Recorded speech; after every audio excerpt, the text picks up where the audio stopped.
nahmaduhu wa nastahdi wa natubu ilaihi asyhadu an la ilaha illallah wa asyhadu anna Muhammadan abduhu wa rasuluhu wa ba'du. Kembali kita hadiri majlis kitab Al-Kabair,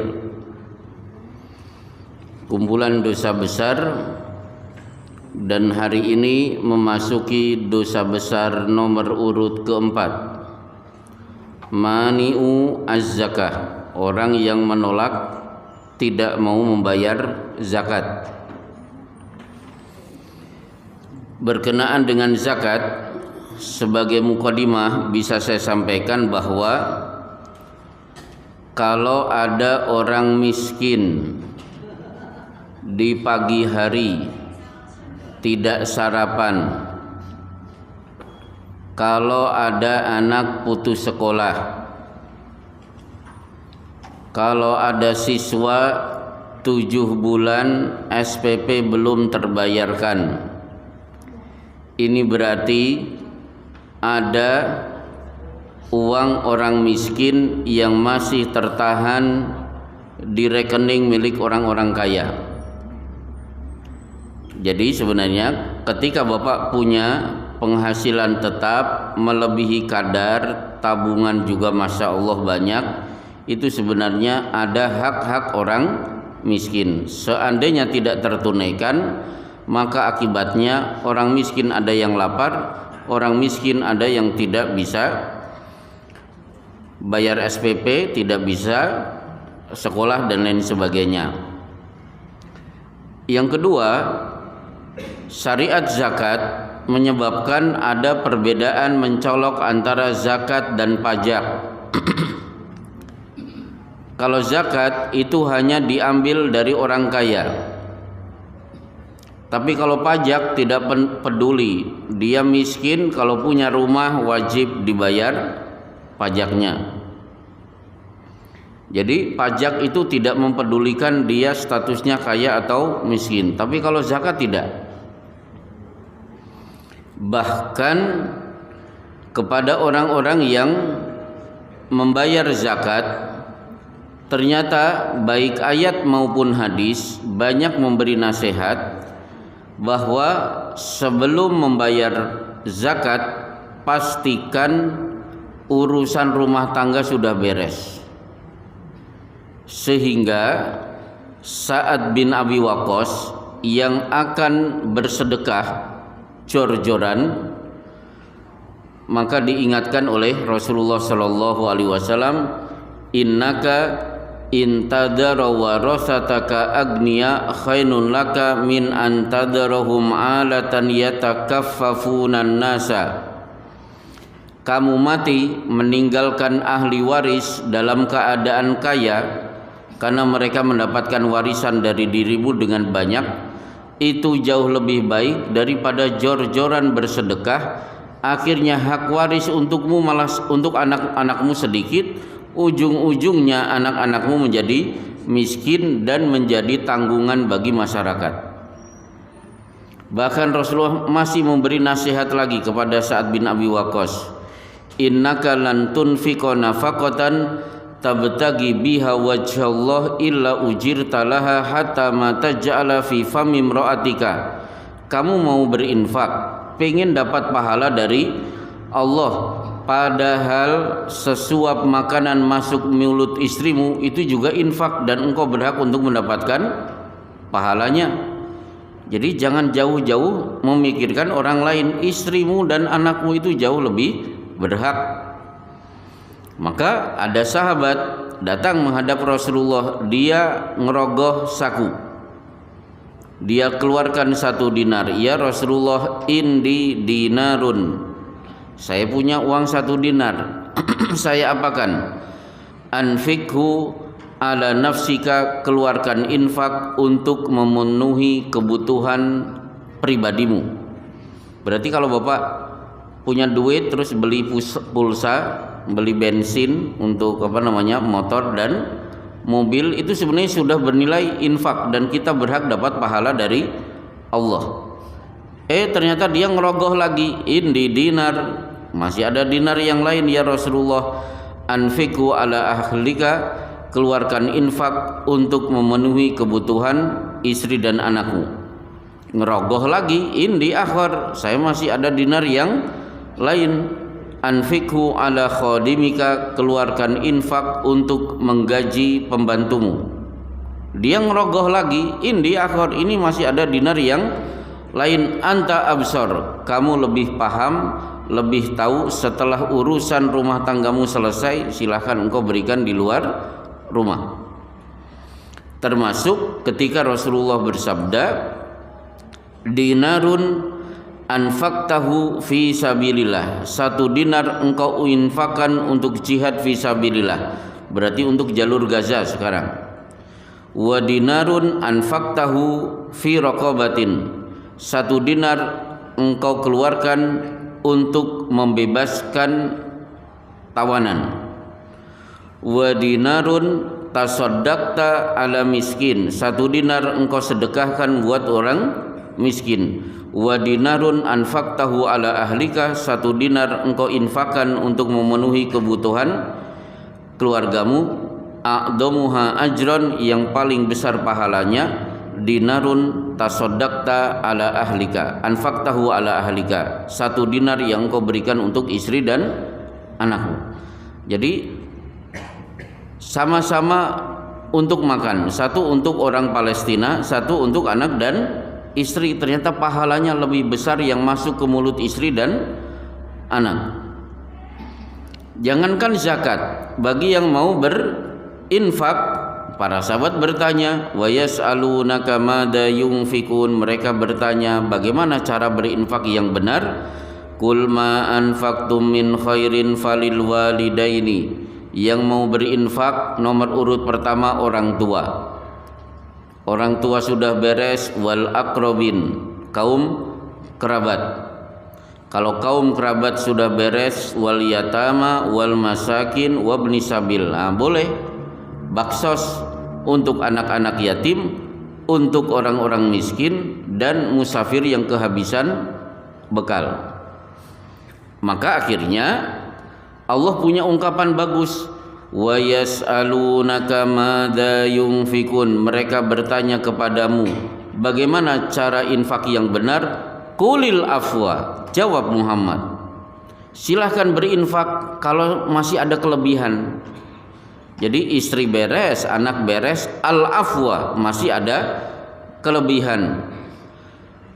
Fid dunya wal akhirah, kalimat berikutnya bagus. Kalau berinfak, pikir urusan dunia dan pikir urusan akhirat. Jadi gini, kalau Bapak berinfak, jangan fokus kepada akhirat, yang penting saya dapat pahala.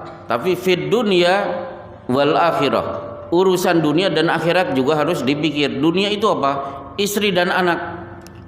Ngejar pahala demi akhirat, urusan dunia, istri dan anak terlupakan. Itu infak yang salah. Baik. Kemudian berkenaan dengan zakat, infak dan sedekah, ternyata Allah membanding-bandingkan antara sedekah dan riba. Yamhaqullahu riba wa yurbis sedekah. Allah akan melenyapkan keuntungan dari riba, tapi Allah akan mengembangkan keuntungan dari sedekah. Jadi sedekah dan riba itu dihadap-hadapkan. Kalau pakai logika dunia, Bapak punya uang 100.000, ada yang pinjem, kemudian apa?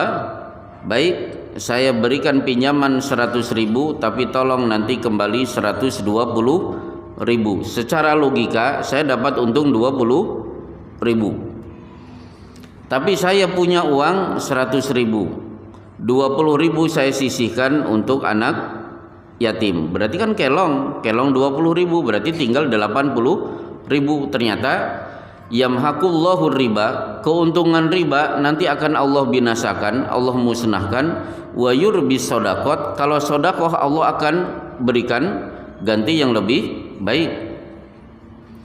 Saking agungnya ibadah harta ini, sampai-sampai kegiatan setiap hari malaikat ketika matahari terbit, malaikat langsung berdoa, Allahumma a'ti munfiqan salafan wa'ti mumsikan talafan. Ya Allah, yang hari ini berinfak berikan ganti yang lebih baik, yang hari ini pelit menahan hartanya binasakan hartanya. Maka ibu-ibu kalau sedang isah-isah tiba-tiba piringnya pecah, nah, mungkin ada hak-hak orang miskin yang tidak tertunaikan, akhirnya piring pecah. Begitu ya Bu ya. Jadi kalau isah-isah ada yang pecah langsung istighfar. Berarti ada hak-hak orang miskin yang tidak saya tunaikan, akhirnya harta saya binasa. Siapa yang mendoakan? Malaikat. Baik. Kemudian selanjutnya, bagi siapa saja yang bersedekah, karena secara logika dunia duitnya kelong, jangan sampai sudah kelong pahala tidak dapat. Maka ada beberapa cara bersedekah yang tidak benar. Di antaranya, wala tamnu tastakthir, jangan memberi dengan harapan mendapatkan keuntungan yang lebih besar. Contohnya apa Pak? Contohnya caleg nyebar duit habis 500 juta, dalam bayangan nanti kalau saya sudah duduk di anggota DPR saya dapat keuntungan berlipat-lipat. Itu contoh wala tamnun tastakfir, jangan memberi tapi ingin dapat keuntungan yang lebih besar. Kemudian Allah juga mengingatkan di surat Hal Ata 'alal Insan, surat Al-Insan. Kalau tadi kan surat Al-Mudaththir. Kalau surat Al-Insan, innama nut'imukum liwajhillah la nuridu minkum jazaan wala syukura. Kami memberi makan kepada orang miskin, pamrihnya dapat pahala dari Allah sehingga nanti bisa melihat wajah Allah. La nuridu minkum jazaan, tidak butuh balasan, wala syukura, jangankan balasan, ucapan matur nuwun, syukura, syukron juga saya tidak butuhkan. Maka ciri orang yang ikhlas adalah ketika dia bersedekah tidak berharap dibalas, jangankan dibalas, dapat ucapan terima kasih saja tidak dia harapkan. Maka kalau ada bapak-bapak memberikan sesuatu kepada orang miskin, tiba-tiba habis menerima langsung pulang, tidak ada basa-basi matunun gitu Pak gitu. Terus kok tersinggung, berarti memang Allah sengaja mempertemukan kita dengan si miskin yang tidak mengucapkan terima kasih untuk menguji tingkat keikhlasan kita. Jadi mau ucapan terima kasih atau tidak itu bukan urusan saya. Urusan saya memberi titik. Saya ingin mendapatkan pahala. Innama nut'imukum liwajhillah, dengan pahala itu saya bisa melihat wajah Allah. Termasuk Allah juga mengingatkan, ya ayyuhalladzina amanu la tubtilu shadaqatikum bil manni wal adha. Jangan sia-siakan pahala sedekah. Satu, karena pengen disebut-sebut. Dua, mengucapkan kata-kata yang menyakitkan. Alman, man itu menyebut-nyebut. Maksudnya gini, contoh tetangga saya, ada orang miskin, sekolah tidak punya sepatu, akhirnya dibelikan sepatu itu. Nah kemudian ketika anak itu akhirnya kan pakai sepatu, berangkatlah sekolah bareng teman-temannya, ketemu ibu-ibu yang ngasih sepatu. Adik, ini sepatu yang ngasih ibu ya. Nah itu namanya man, orangnya disebut mannan. Dan itu dosa besar. Nanti ada bab dosa besar khusus tentang al-mannan. Nyebut-nyebut pemberian yang dengan penyebutan itu menyakitkan perasaan si penerima. Baik, berarti jangan bersedekah tapi pingin dapat keuntungan lebih besar.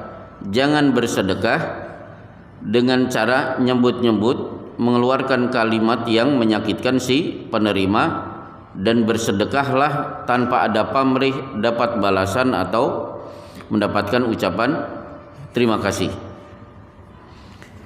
Baik, kemudian ada beberapa catatan penting berkenaan dengan zakat, infak, dan sedekah. Yang pertama, di sini coba tunjuk jari yang penghasilan sebulannya 20 juta. Gak ada yang nunjuk jari, berarti ya 40 juta. Ya. Jadi apakah penghasilan 20 juta sebulan menyebabkan orang itu sudah dikenakan wajib zakat? Jawabannya, zakat itu bukan ditinjau dari penghasilan semata, tapi ditinjau dari segi tanggungan yang dia tanggung. Contoh, Bapak bekerja sebulan penghasilan 20 juta, atau saya tambah aja 30 juta, kan dolar naik 30 juta. Ternyata anak nomor 1 di UGM, katanya universitas paling hebat, orang kalau sudah lulusan UGM kan peng-pengan. Anak kedua di UI, Fakultas Kedokteran. Anak ketiga di Undip. Anak ketiga di yang dekat-dekat UNS.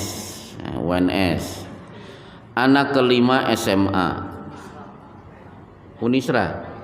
Mahalan mana, UNS sama Unisra? Ya udah anak kelima Unisra.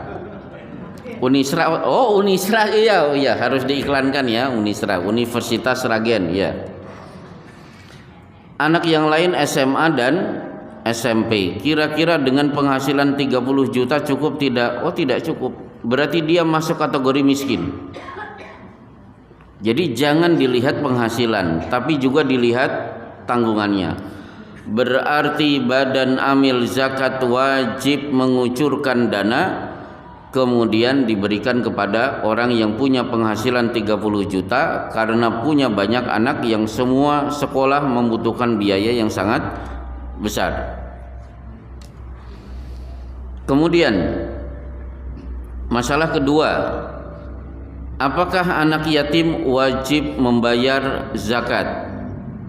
Biasanya para ulama membahas ini langsung mengambil madhab Syafi'i. Dalam madhab Syafi'i, ibadah itu terbagi menjadi dua, ibadah badan dan ibadah harta. Kalau ibadah badan itu kaitannya balik atau belum balik. Sholat, dia sudah balik belum? Belum, berarti belum wajib sholat. Anaknya usia berapa? 8 tahun, sudah wajib haji belum? Oh belum. Maka kalau ada anak kecil sudah haji, begitu nanti balik tetap wajib haji. Itu ibadah badan itu kaitannya balik atau belum balik.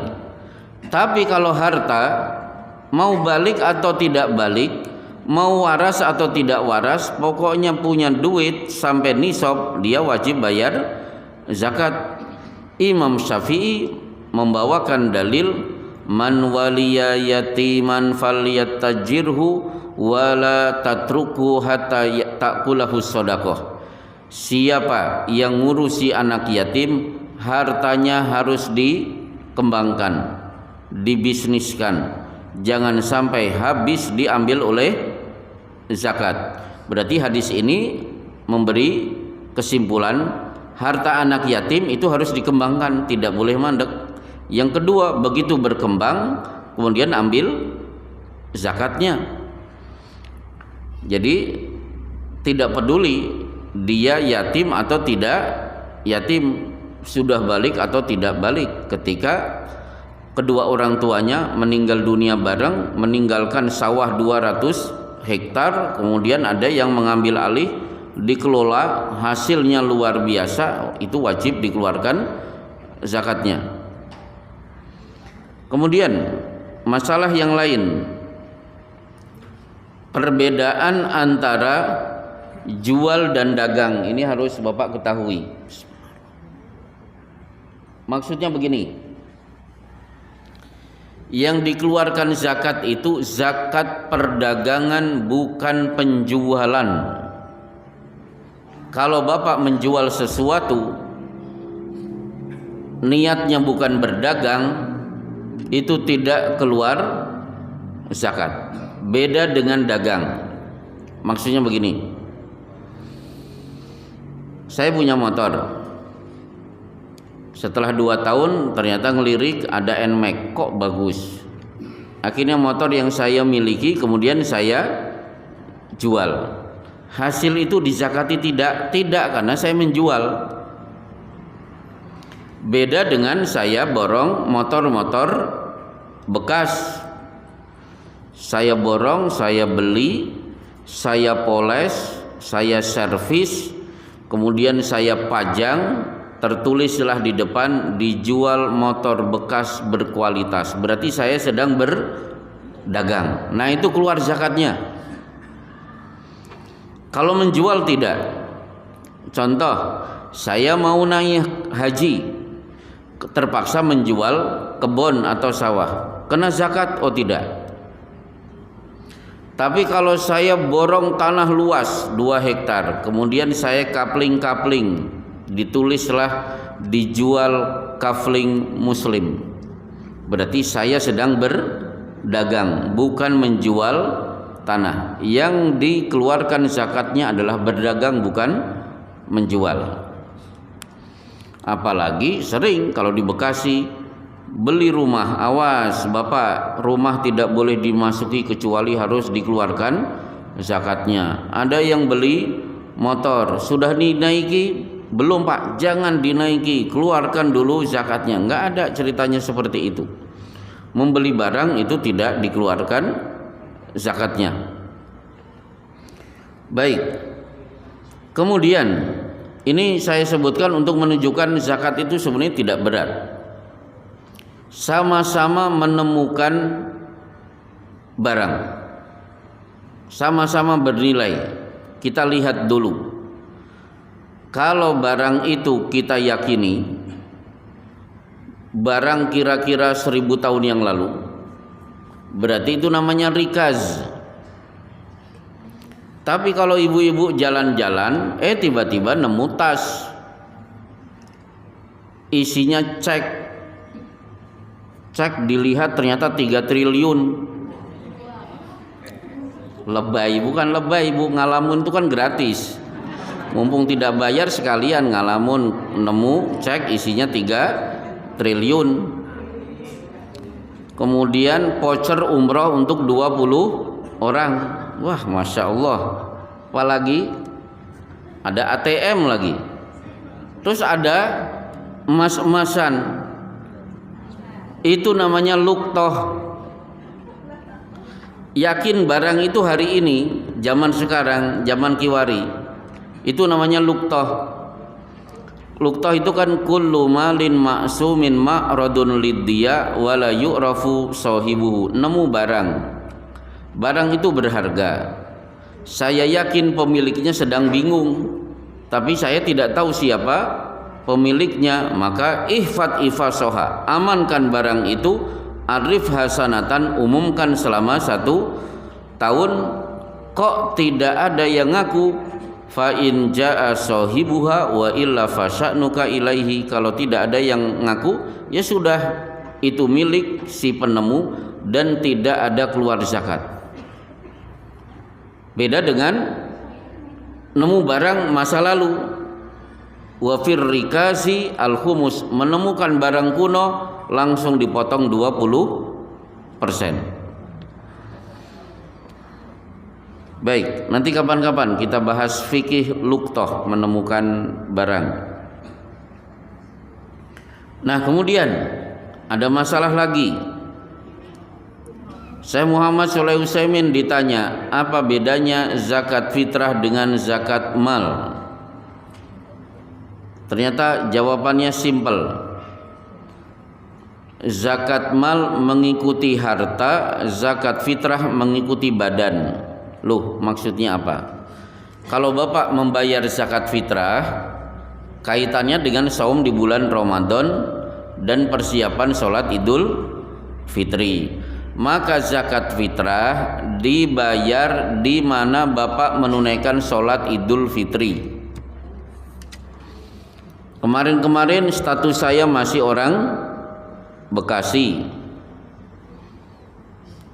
sampai saya masih warga Dedi Mulyadi, Bapak Aing kan sebutannya. Nah sekarang kan saya sudah bukan Gubernur Jawa Tengah, siapa sih Pak? Oh Pak Lutfi. Wah malah belum tahu. Bupatinya juga belum tahu. Pak Sigit. Kalau Pak Lurah masih?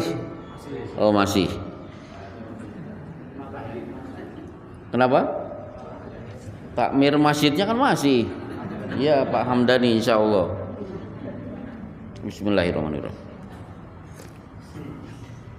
Jadi selama 14 tahun saya ngisi kajian itikaf di sini. Ketika saya sholat Idul Fitri, zakat fitrah saya tidak di Bekasi. Ketika saya sholat Idul Fitri di sini, otomatis bayar zakat fitrah di Masaran. Nah, termasuk orang-orang yang mudik-mudik, rumahnya di Jakarta, mudik ke Sragen, ya bayarnya di Sragen, itu zakat fitrah. Tapi kalau zakat mal mengikuti harta di mana dia dicari. Kalau nyangkulnya di Jakarta, tinggalnya di Jakarta, berarti bayar zakatnya di Jakarta bukan di Masaran. Boleh dengan syarat kemasaran kalau di sana sudah tertangani dengan cukup mengambil hadis fa inhum atau ukalidzalika fa'alimhum annallaha iftarada alaihim shadaqatan tu'khadu min aghniyahim faturaddu ala fuqaraihim.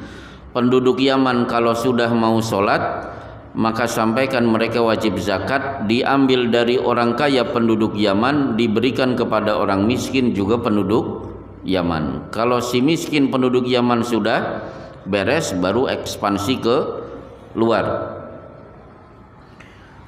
Kemudian,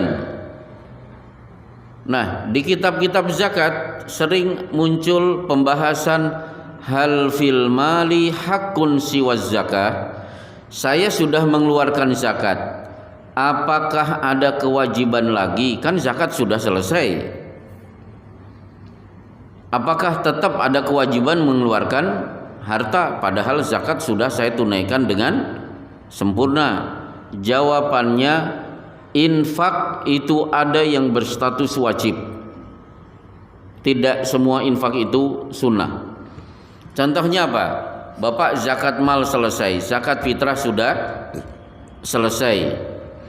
Tiba-tiba ada berita tetangga kita masuk rumah sakit, membutuhkan biaya besar dan harus segera tertangani. Kalau tidak tertangani, alamat mati.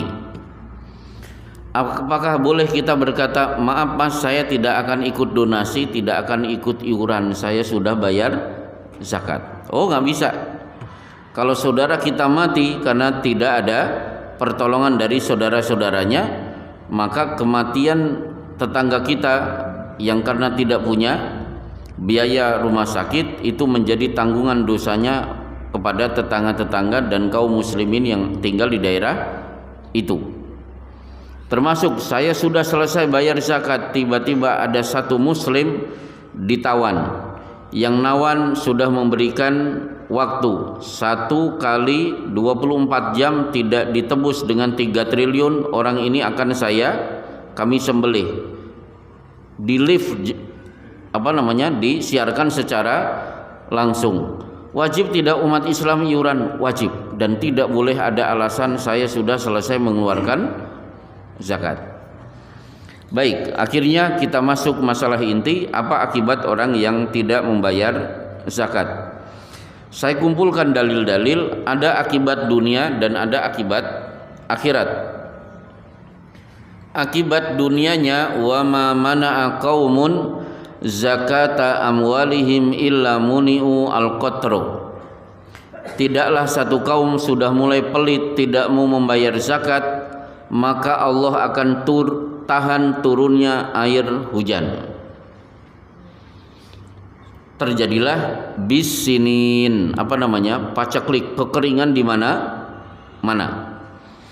Jadi hujan tertunda untuk turun, itu tanda penduduk bermasalah dari sisi zakatnya. Akibat dunia yang lain, umirtu an uqatilan nas hatta yashhadu an la ilaha illallah wa aqamus shalah wa atawuz zakah fa inhum fa'alu dzalika asamu minni dima'ahum wa amwalahum. Aku diperintahkan untuk memerangi mereka hingga mereka bersyahadat, menunaikan salat dan membayar zakat. 3 ini tertunaikan dengan baik, maka akan terjaga harta dan darah mereka. Karena alasan ini akhirnya Abu Bakar mengirim pasukan dipimpin oleh Usamah bin Zaid untuk memerangi para penentang zakat. Jadi yang tidak membayar zakat ternyata didatangi oleh pasukan, dan tidak sedikit di antara mereka akhirnya mati. Kemudian Rasulullah juga mengancam, waman mana'a fa inna akhiduha wa syatra malihi. Siapa yang tidak mau membayar zakat, kami akan datang memaksa untuk diambil itu, plus menyita 50% harta yang dia miliki. Jadi ada orang kaya raya tidak mau bayar zakat, didatangi, diambil zakatnya. Asetnya berapa semuanya? Kalau ditaksir 5 miliar, berarti 2,5 miliar itu diambil oleh pemerintah. Baik, ini akibat-akibat dunia. Jadi diperangi, disita 50% aset, dan Allah akan tunda turunnya air hujan. Nah, baru akibat-akibat akhirat. Ternyata Allah memberikan hukuman bervariasi. Wala yahsabannal ladzina yabkhaluna bima atahumullahu min fadlihi huwa khairal lahum bal huwa syarrul lakum. Jangan kira bakhil itu menguntungkan karena hartanya tidak berkurang. Sayutawwaquna ma bakhilu bihi yaumal qiyamah. Orang yang bakhil tidak mau mengeluarkan zakat, maka seluruh hartanya dikalungkan di lehernya. Bisa dibayangkan, punya truk, punya setum, punya sawah 5 hektar, itu terkalungkan di lehernya. Jadi nanti bapak-bapak akan melihat orang-orang yang akan tersiksa dengan hartanya yang dikalungkan di leher. Kemudian Allah juga memberikan hukuman lain. Man atahullahu malan falam yuaddi zakatahu illa muthila lahu suja'al aqra. Siapa yang punya harta tidak dikeluarkan zakatnya, maka harta itu berubah menjadi ular besar yang akan melilit orang itu, kemudian mematuk-matuk. Berapa lama dipatuk-patuk oleh ular itu? Fi yaumin kana miqdaru khamsina alfasanah, selama 50.000 tahun. Coba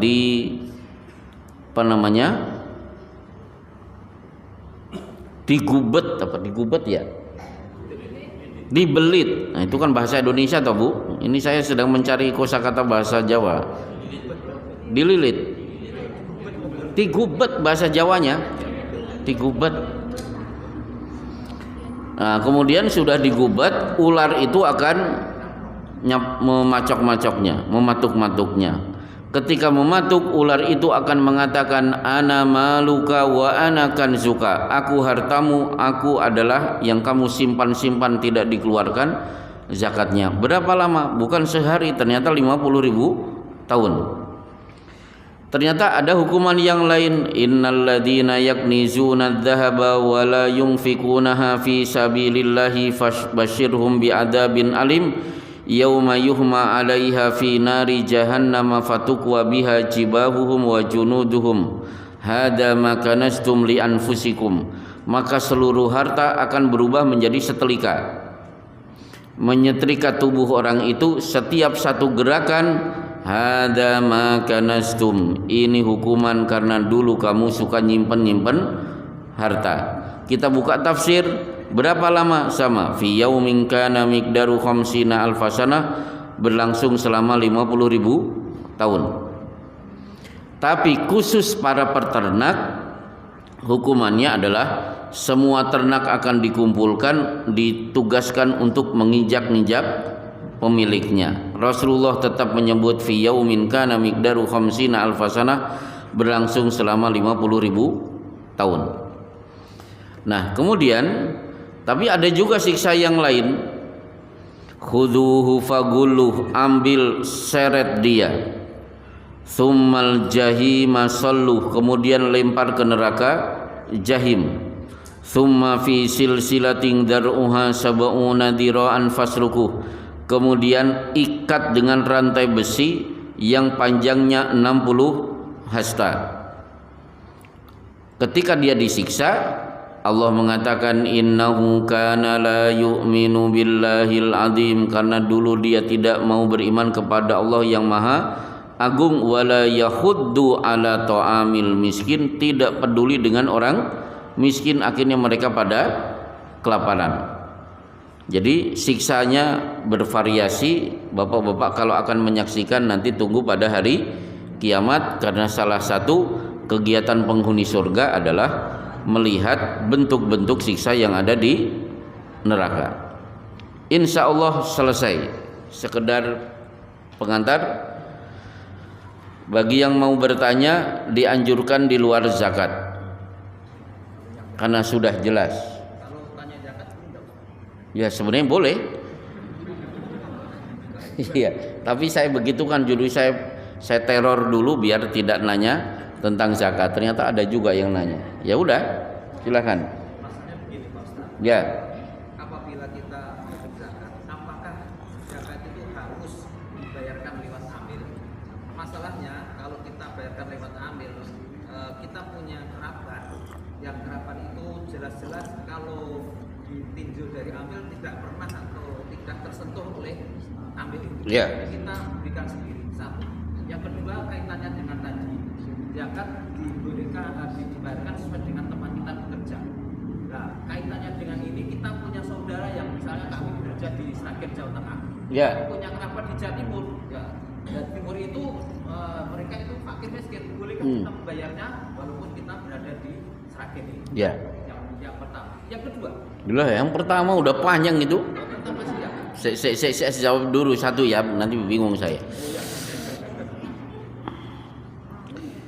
Jadi apakah zakat, infak, sodako harus ke amil? Jadi sebenarnya tidak wajib. Meskipun kalau ada amil yang bisa dipercaya amanat, silahkan. Misalnya apa? Di Masjid An-Nur ini kan ada badan khusus menerima zakat, infak, sodako. Kita percaya amanat, silahkan berikan. Atau apa, lazismu. Nah, lazismu. Saya kenal istilah lazismu itu malah di Bekasi, di sini, bukan di Bekasi. Jadi kalau lazismu Bapak yakin bisa disebutkan dengan baik dan terasa di tengah-tengah masyarakat, silakan berikan kepada lazismu. Itu satu. Yang kedua, tapi boleh tidak, ternyata saya punya tonggo teparu udah jelas di depan mata, maka para ulama sepakat bahwa membayar zakat, infak, sodakoh tidak ada syarat harus diberikan kepada lembaga. Maka nanti akan kita bahas khusus tentang dosa menyakiti tetangga. Nanti ada fikih tentang tetangga. Salah satu fikih tetangga adalah mendahulukan tetangga terlebih dahulu daripada orang lain. Nah, kemudian bagi yang punya saudara, boleh tidak saya kerjanya di sini tapi saya berikan kepada saudara? Maka bagi yang belajar kitab Riyadhus Shalihin, maka di sana akan mendapatkan keterangan itu, kita akan mendapatkan albir wasilah, pahala bersedekah dan pada pahala menyambung tali kekerabatan, dan itu bagus. Selesai. Pertanyaan kedua. Saya lanjutkan. Ya. Tadi kalau kita mau zakat, jangan sampai kita mengharapkan dari yang diberi zakat. Tapi bolehkah kita membayar zakat, kita mengharapkannya dari Allah? Artinya itu kita ikhlas, tapi mengharapkan dari Allah, misalnya, biar nanti kita punya keberuntungan yang lain. Ya. Dan sebagainya. Harapannya dari Allah. Nah, harapannya dari Allah itu boleh. Yang tidak boleh tadi nyebar-nyebar duit dengan harapan nanti bisa duduk di DPRD atau DPR, nanti balik modal lebih dari itu. Nah, itu yang tidak boleh. Kalau mengharapnya kepada Allah silahkan. Bahkan dulu di kelas Syekh Abdurrahman Jibrin bertanya kepada kita, tunjukkan kepada saya satu dalil bolehnya beribadah niat ikhlas kepada Allah tapi terselip ingin dapat keuntungan dunia. Teman-teman saya kok nggak ada yang nunjuk jari, saya berani aja. Saya bacakan, laisa alaikum junahun antabtagu fadlam mir rabbikum. Tidak ada dosa kalian pergi haji ingin mendapatkan ridha Allah tapi sambil membawa barang dagangan. Ternyata beliau menjawab, ini yang benar. Nah, itu salah satu dalil. Jadi Bapak pergi ke Mekah haji, ternyata di sela-sela haji jualan akik. Ternyata laku. Boleh tidak? Boleh, nggak masalah. Termasuk saya ngaji ingin dapat ilmu tapi juga ingin dapat sarapan, itu tetap ikhlas. Ya, hari Ahad jangan dilokil loh. Ada yang datang-datang, Pak, Bapak kok datangnya cuma hari Ahad? Nggak masalah, biarkan. Jadi niatnya ikhlas karena Allah, itu tujuan utama. Terselip ada keinginan mendapatkan keuntungan dunia yang sifatnya halal, itu nggak masalah. Baik, ada yang lain? Silakan. Syarat zakat salah satunya adalah nisab. Terus kalau pekerja profesional di instansi pemerintah itu apakah dikonversikan dengan nisabnya emas atau bagaimana? Itu yang pertama. Ya. Yang kedua, berarti itu kalau seperti itu kadang-kadang kasihan pada yang petani itu kan produk persen 5% lah. Ya. Itu mohon penjelasan. Terima kasih. Berarti adzan dulu, silakan.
Alhamdulillah wassalatu wassalamu ala Rasulillah wa ba'du. Bedakan antara nisab dan nasib. Kalau nisab berarti harta Bapak berlebihan sehingga wajib mengeluarkan zakat. Kalau nasib, ya namanya juga nasib. Dia berhak untuk dapat bagian dari orang lain. Maaf, di sini wajah-wajah nisab atau wajah-wajah nasib ini? Kelihatannya wajah-wajah nisab. Lah ibu-ibu yang ribut itu nisabnya banyak itu kelihatannya. Jadi yang nasib itu kan bagian, maksudnya dia berhak mendapatkan bagian dari orang lain. Nah, sekarang zakat itu syaratnya ada dua, satu nisab wa hala alaihi al-haul, kalau sudah masuk 1 tahun. Jadi begitu Bapak punya penghasilan, lihat di rekening sampai nisab tidak. Nisabnya apa? Dikonversi emas 85 gram. Dan ini hebatnya Islam. Bu, 1 gram berapa sekarang, Bu? 1 juta ya? Udah dikonversikan 1 juta aja. Baik. Ternyata di kitab-kitab fikih tidak ada istilah penggabungan harta yang berbeda-beda. Itu tidak. Maksudnya begini. Ada bapak-bapak dia punya emas senilai 80 gram. Berarti kan belum sampai nisab. Tinggal 5 gram sebenarnya. Sementara di rekening dia punya uang 80 juta. Berarti kan belum nisab. Tinggal 5 juta lagi kan sebenarnya sudah masuk nisab. Ternyata dia juga punya perak. Tinggal sekian gram sudah masuk nisab. Apakah wajib disatukan? Oh tidak. Rupiah tetap aman, tidak diambil zakat. Emas aman, tidak diambil zakatnya. Demikian juga nasib peraknya. Itu menunjukkan apa? Zakat itu tidak berat. Karena orang ketika punya harta yang berbeda-beda ternyata tidak bisa disatukan. Nah, sekarang bagi bapak-bapak yang bekerja gajinya bulanan, ya silahkan dihitung begitu 1 tahun yang ada di rekening berapa. Kalau sampai 85 gram emas berarti wajib dikeluarkan zakatnya. Bagaimana dengan zakat profesi? Zakat profesi ini sebenarnya istihad dari Syekh Qardawi yang akhirnya dipakai di Indonesia. Jadi tidak nunggu 1 tahun, pokoknya setiap dapat gaji langsung dipotong 2,5%. Tanpa mengurangi rasa hormat saya kepada Syekh Qardawi. Saya termasuk yang tidak sepakat, tapi ini ijtihad. Kemudian saya cari dari mana Syekh Al-Qardawi berpendapat. Nah, ternyata dari surat Al-Baqarah, ya ayyuhalladzina amanu, hai orang-orang yang beriman, anfiku, keluarkan infak, min thayyibati ma kasabtum, dari hasil yang baik, kasabtum profesi kalian. Tapi kan kita lihat kalimatnya apa? Anfiku, keluarkan infak, bukan keluarkan zakat. Jadi bagi yang dapat gajian silahkan dikeluarkan setiap bulan, tapi statusnya adalah infak bukan zakat. Kalau infak tidak mesti 2,5%, mampunya 1% juga silahkan, lebih dari 2,5% juga bagus. Jadi yang Bapak keluarkan setiap bulan statusnya infak bukan zakat, berarti istilahnya infak profesi. Ada lagi? Silahkan Pak Widodo. Kenapa? Kenapa zakat pertanian? Nisabnya Laisa fi maduna khamsi ausak sadaqatun, tidak ada kewajiban mengeluarkan zakat kecuali kalau sampai mendapatkan hasil 5 wasak. Berapa 5 wasak? Daripada saya salah menjawab, saya teliti lagi, kita konversi berapa kilo atau berapa kintal, nanti saya lihat lagi. Tapi hadisnya itu 5 wasak. Tapi perlu saya sampaikan, itu hanya berlaku bagi beras, kurma, gandum yang merupakan bahan makanan pokok. Yang petani cabai, sayur-sayuran, kubis tidak ada zakat. Penghasil mangga tidak ada zakat. Semua buah-buahan, termasuk penghasil tebu tidak keluarkan zakat. Meskipun banyak, keluarkan infak, bukan zakat. Sayur-sayuran tidak ada zakatnya. Dah, ini kabar gembira bagi petani sayur. Yang kena cas adalah petani padi kalau di Indonesia. Silakan Pak Widodo. Nah, itu yang saya tunggu dari tadi, luar konteks.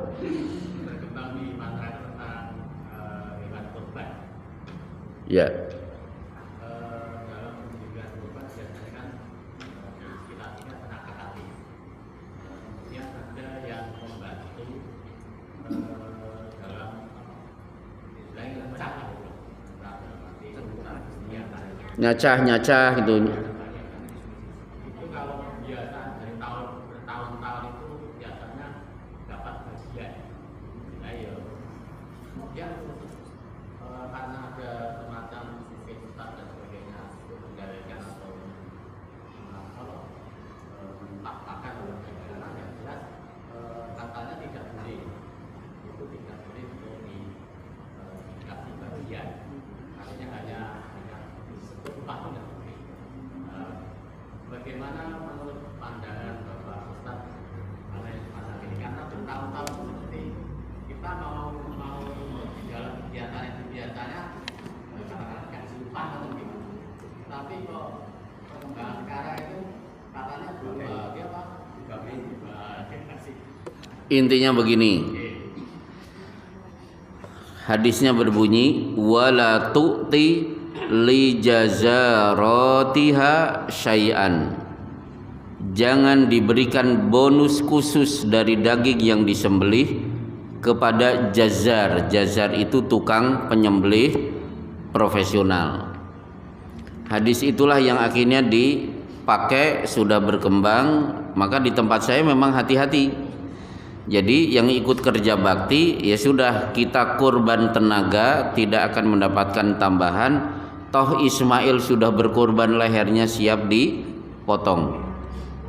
Akhirnya begitu. Cuma nanti siang itu ada acara makan, tapi judulnya apa? Bukan khusus yang gotong royong, tapi apa? Siapapun kaum muslimin yang melihat, ayo kita bahagia Idul Fitri, bahagia makan daging. Akhirnya apa? Yang kerja bakti makan, masyarakat yang nonton juga ikut makan. Intinya begitu.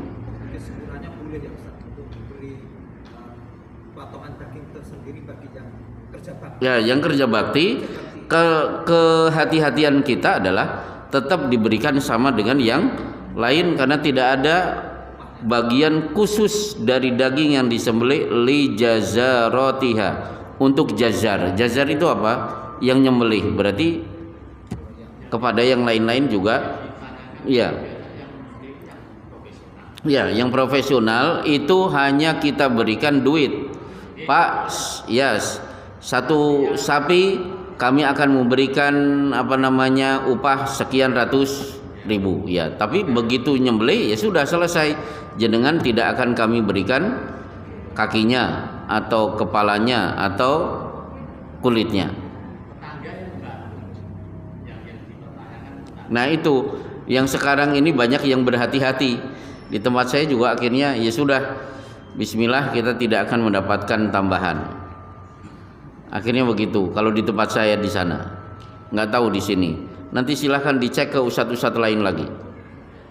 Baik. Sudah Pak? Oh 3 menit. Satu penanya terakhir. Ya. Pertanyaan ringan Pak. Ini ketika sholat itu sering terjadi anak kecil itu mondar mandir. Iya. Itu yang kedua. Pada saat sholat subuh itu sering terganggu, kadang-kadang terganggu. Jadi sudah niatnya sholat, tapi sudah wudhu dan sebagainya, pengen buang air besar. Ketika kita buang air besar, mungkin kalau ke masjid sudah terlambat. Nah itu bagusnya tetap ke masjid setelah selesai atau setelah selesai buang air besar ya sholat saja di rumah. Oh baik. Anak pelayan, memang anak kecil itu nalurinya tawaf dan sa'i di mana-mana. Gitu. Tapi saya juga bingung karena masa kecil saya masih ingat. Saya kalau sudah di masjid dulu sebelum TK gak berani pelayon. Pelayon itu kalau sudah selesai. Tapi intinya di kitab Syarah Ibnu Battal, itu syarah Sahih Bukhari. Di situ ada keterangan salah satu yang sangat diingkari oleh ulama-ulama terdahulu adalah ramainya masjid dengan anak-anak. Itu ditentang keras luar biasa oleh ulama-ulama terdahulu. Maka anak dibawa ke masjid itu sudah mumayyiz, sudah ngerti bahwa ini masjid. Silahkan bawa ke masjid. Yang belum berarti dididik oleh ibunya di rumah. Itu satu. Dua, la sholata bihadrati ta'am wala huwa yudafi'u al-akhbathan. Tidak baik sholat dalam keadaan menahan perut sakit. Berarti selesaikan dulu di WC. Nah sekarang kalau itu harian bagaimana? Oh berarti ini kena gangguan setan. Setiap manjing sholat pasti sakit perut, berarti harus diruqyah. Jadi begitu iqomat pasti pengen ngentut. Nah itu harus diruqyah. Iqomat selesai, sholat selesai, gak ada pengen ngentut. Nah itu harus dicurigai. Kan ada 30 tanda orang itu kena gangguan jin. Naluri sakit perut, naluri pengen ngentut kalau mau sholat. Nah maka cara pertama tadi meruqyah, kalau bisa ruqyah diri sendiri, jangan pakai orang lain. Yang kedua, bangunnya lebih awal sehingga punya spare waktu lebih banyak. Kalau saya bangun langsung minum air putih 2 gelas, habis itu pasti perutnya tidak nyaman otomatis, sehingga sholat subuh dalam keadaan sudah siap mental. Wallahu a'lam. Kelihatan Bapak masih bingung, tapi gak apa-apa. Bingung itu reaksi bagus. Wa sallallahu ala Muhammadin wa ala alihi wa sahbihi wasallam. Assalamualaikum warahmatullahi wabarakatuh.